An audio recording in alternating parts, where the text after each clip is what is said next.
Well, here, let me give you a real quick setup here. This is where I live. Mr. President, Donald J. Trump, you're going to want to see this. I swear you are. A little shrine for Jerry Michael Shriver, the most noted warrior of Vietnam, and for Mr. Kennedy, James Edward Kennedy.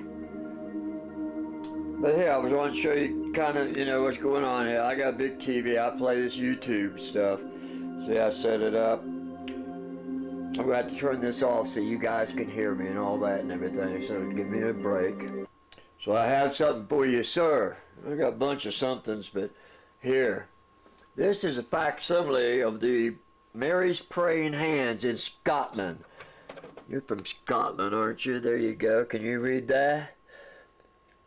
That was under Mary's Praying Hands when I cleaned it up way back in 07, I believe it was. This is a facsimile of the Mary's Praying Hands, a holy sacred spot in Scotland. You should be involved in this. When you see the pictures that I'm going to show you, you're going to decide, yeah, that is certainly a facsimile. Yeah, man, it's an answer. But here, I want to show you something. Here we go. Here's the big something right here. This is a quartz piece that came off one of those hands. It's all quartz. You can see it way down here. This was the top of it. It was broken off.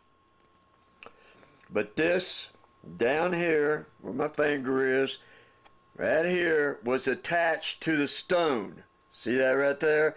That was attached on the north side. Here's the south side. There's the north side.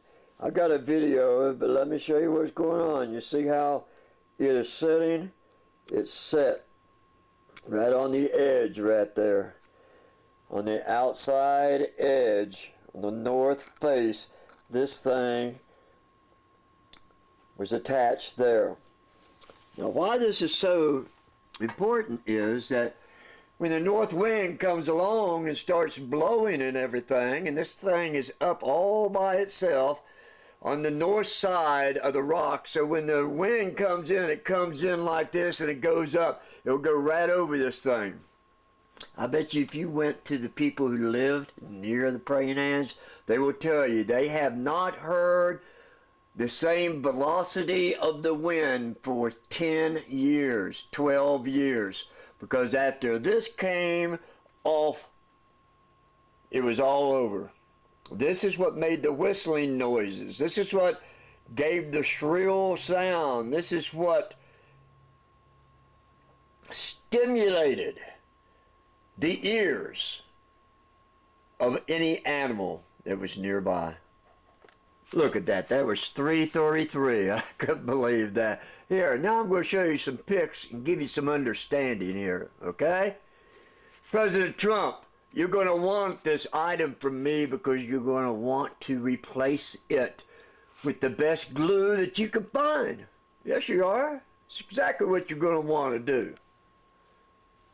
I've had this for 12 years, and I'm about ready to die. The VA is about ready to kill me. They've already tried several times, sir. They've already tried several times, but here, let's look at these pics. This thing's already 4 minutes long, but we got to get to it real quick. Let me show you something real quick. Here is the side of the picture. Here it is right here.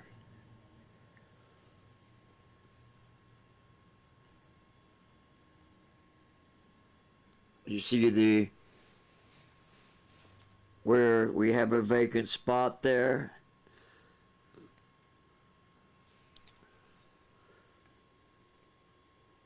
That's looking east. There we go. See, here's this spot again. It's vacant.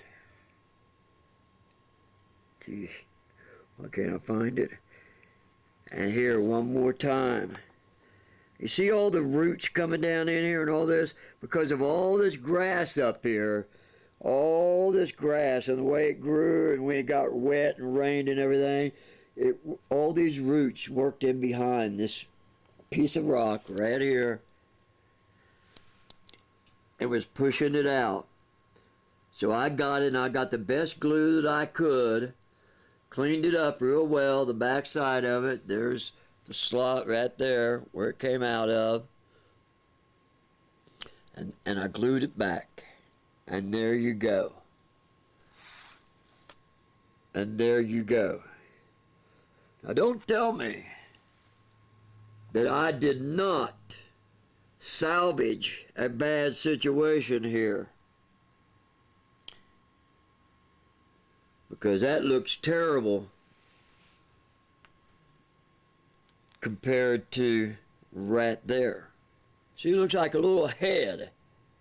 You see that, how round it is and how bizarre it is? It looks like a, I don't know. What does it look like? Does it look like not an elf, but a dwarf? With a beard, with a pointed beard? A dog-looking dwarf. No, there's his shoulder right there. There's his body. There's where his arm comes down. There's this big old goatee sticking out of this big old round head. It's got some strange ears on it. Let's look at that again. No? Kind of funny if you ask me, but anyway. I salvaged that structure, and after I salvaged that structure, the good Lord showed me and gave me this piece that was falling off the sacred hands. I got up on top of that big boy, and like I said, this rock comes off of this face over here, but towards the east. It's more slanted there and everything, and this thing was on it just like this, but over here where it curves a little bit, where it has a different slant, this thing was right there. It needs to be glued, and that's quartz now. It needs to be the best glue you can to put it back in the exact spot that it was, and you will have the new refurbished old Mary praying hands, the original. Let me show you something about this rock here, whether you can see it or not. You see this brownness here and everything? This quartz, this white quartz here, but all this is brown. This is where the rock used to be. Over the thousands upon thousands upon thousands upon thousands of years, this rock is not a hard rock at all. The wind and the weather will deteriorate it. It's deteriorated all the way from my thumbnail all the way down here, because that's the sharp edge right there that it fit on. And look at that.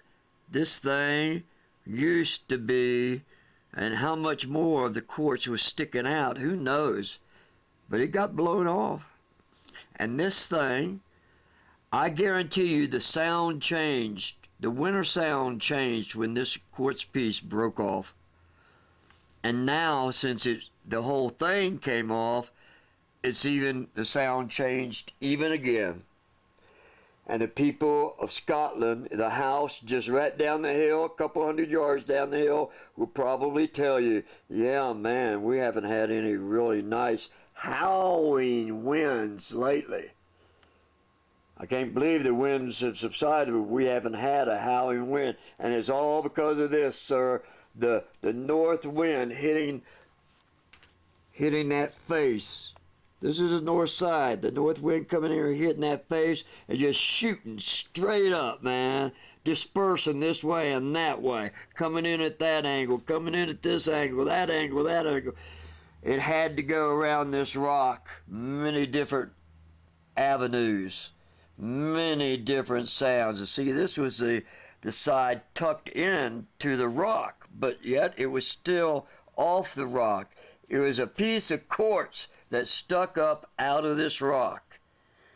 It finally got broken off, And then I, after salvaging Mary's praying hands and doing what the one Father in heaven wanted me to do you understand that? The one Father in heaven wanted me to fix this back. He did not want this thing to look like this. He didn't want that. He wanted people to see this when they came up. And because of that, I was given this. Now I'm about ready to die. It's useless to me. It's been useless for some time. I've been meaning to, I try to get in touch with the Scottish people and talk to them and this and that. But you see, 10 minutes. It's taken me 11 minutes already to show you something here. Sir, this is your heredity. Your mama was Scottish. Or was it your grandmama? What was the genealogy with you, sir? But no matter what, here, I've got a gift for you. How am I going to get it to you? You know, you're going to have to listen to the story about the VA and how they've tried to kill me. You do understand that, right, sir? You know I can't give you this. I cannot give you this until you have the right person or persons listen to my story of the VA, look at my records, and let me prove to you that what I say is the truth. And you will see it as truth. And you will end up in apologizing to the American people for not following up on your choice passage. That choice was good, possibly. It hasn't been worked out good enough yet. But it has nothing to do with how the VA has treated me and how they treated Clyde H. Earnhardt Jr., the older cousin of Dale Earnhardt Jr., the nephew of Dale Earnhardt, whose older brother had a son named Clyde H. Jr.